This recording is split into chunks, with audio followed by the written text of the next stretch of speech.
वैसे यात्रा तो ये अपनी फकीरों की है, फकीरों की महिमा के ऊपर।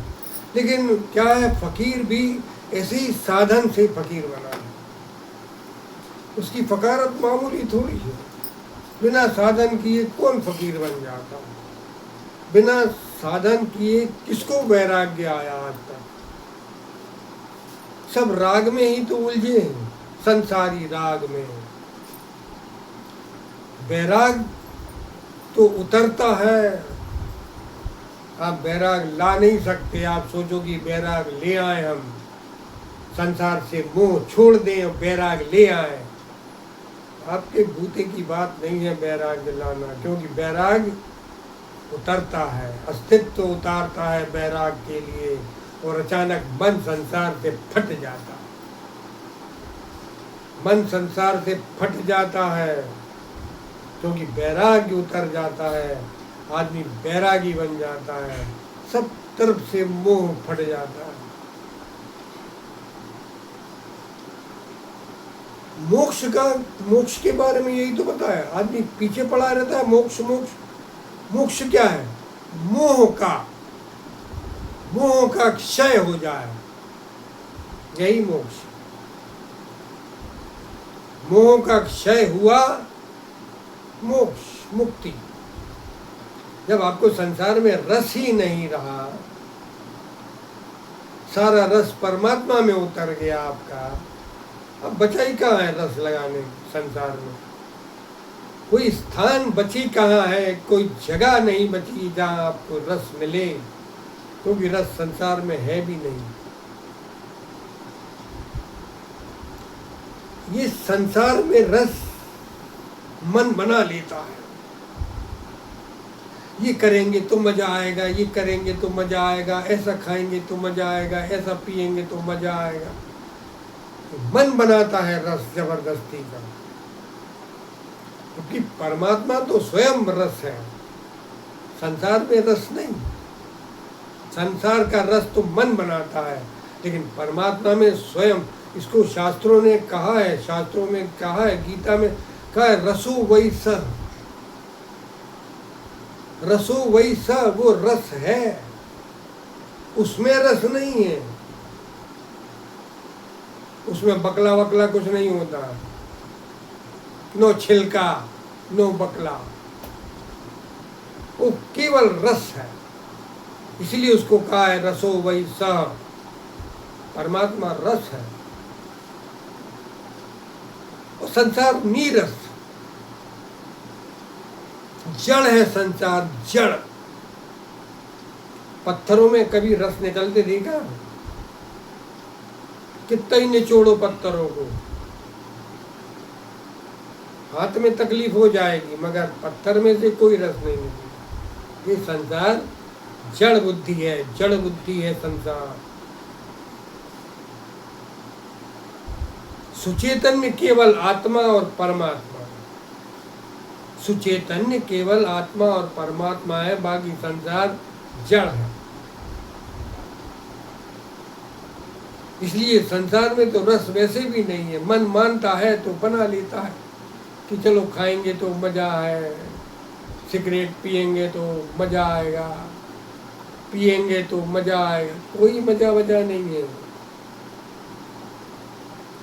परमात्मा में रस है, नशा है तो परमात्मा में, आनंद है तो परमात्मा में।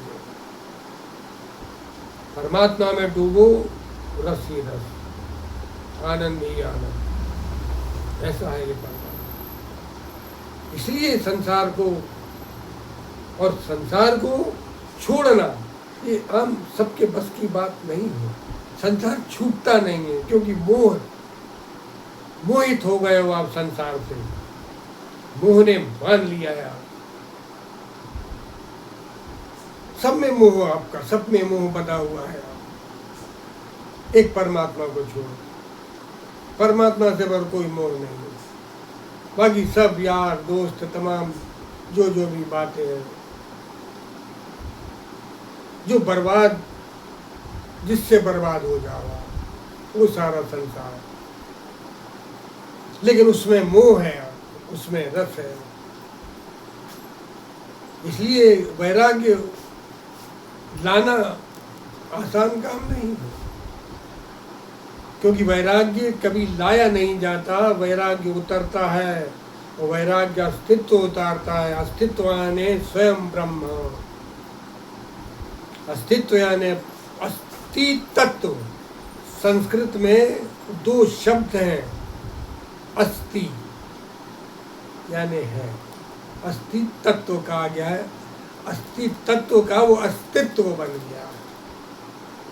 वो अस्तित्व शास्त्रीय भाषा में ब्रह्मांड को, संसार को, ब्रह्मांड, सारे ब्रह्मांड को जो संभाले हुए हैं वो अस्तित्व है।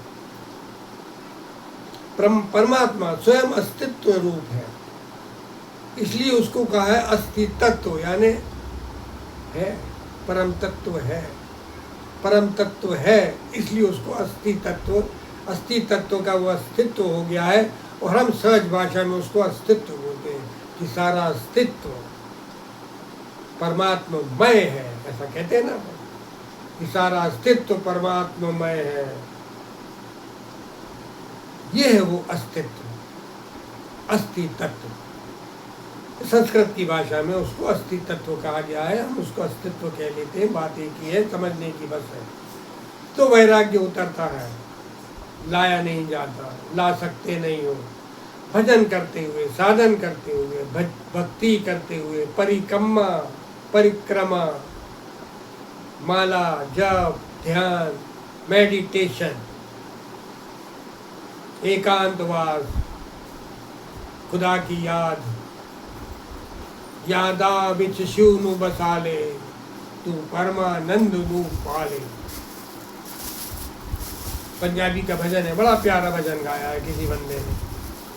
यादा बिच शिव नु बसाले, यादों के बीच में शिव को बसा लो, याद में, इसलिए उसको याद की यात्रा में शिव का साथ कहा है। याद की यात्रा में शिव का साथ, शिव का संग, यही वो याद की यात्रा है। यादों में शिव नु बसाले, तो परमानंद नु पाले।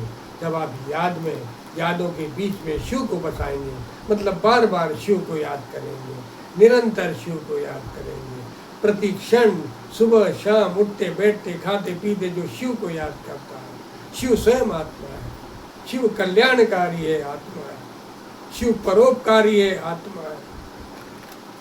और मैं तो आपसे कहूँ कि आप सोमवार के दिन बजाय जब मंदिरों में लेके जाते ओम नमः शिवाय, अच्छी बात है, आप तो प्रत्येक सोमवार को वीरभद्र को याद करो। वीरभद्र उनका परम शक्तिशाली गण है, शिव का परम शक्तिशाली। प्रत्येक सोमवार को वीरभद्र को याद करो आप। ओम वीरभद्राय नमो नमः, ओम वीरभद्राय नमः स्वाहा, वीरभद्राय नमः, वीरभद्राय नमः।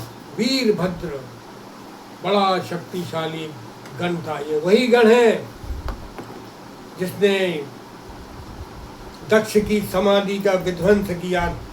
दक्ष की जो यज्ञ समाधि थी उसका विध्वंस किया था, यज्ञ का विध्वंस कर डाला था, क्योंकि उसी में माता सती शांत हुई थी, उसी यज्ञ में। क्योंकि शिव को बुलाया नहीं था, शिव का, क्योंकि परिवार वाले शिव पसंद नहीं करते थे, क्योंकि भोला भंडारी, शमशानधारी, बागंबरधारी, सर्पधारी, राख लपेटे वाला, कौन ऐसा पसंद करेगा पर बेटी के लिए वर? कौन इस तरह का भूत भावन बेटी को वर पसंद करेगा? तो मैना देवी जो थी, दक्ष की जो पत्नी थी, वो पसंद नहीं करती थी, इनको पसंद नहीं था कि भोलेनाथ। लेकिन सती माता तो शिव में ही समर्पित थी, पूर्ण रूप से शिव में ही समर्पित हो चुकी थी वो।